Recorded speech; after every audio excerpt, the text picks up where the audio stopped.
L'idée de ce projet, c'est aussi de s'approprier son territoire, rapprocher le champ social du champ culturel et de faire en sorte que les familles, les enfants se familiarisent aussi avec leur environnement culturel.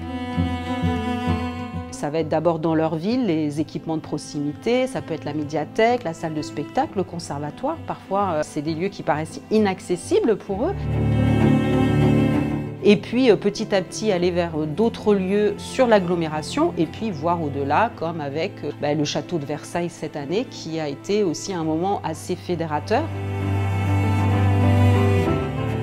L'objectif, c'est qu'ils posent un regard un petit peu différent sur leur environnement, qu'ils analysent un peu leurs propres usages, leurs propres pratiques et qu'ils soient capables d'exprimer aussi ce qu'eux savent, ce qu'eux veulent, ce qu'eux ressentent.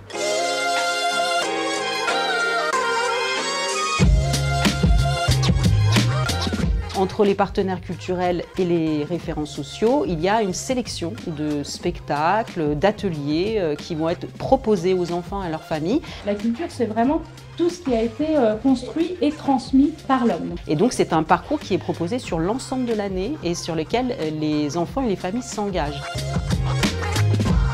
Je leur fais découvrir les bases du hip-hop, les bases du breaking, mélangées à des valeurs de vie. Voilà, il y a plein de choses dans l'atelier qui va leur servir plus tard. Donc c'est pas juste un atelier hip-hop, c'est beaucoup plus. Et c'est des jeunes qui sont super impliqués et quand ils sont super impliqués, ça donne de bonnes choses.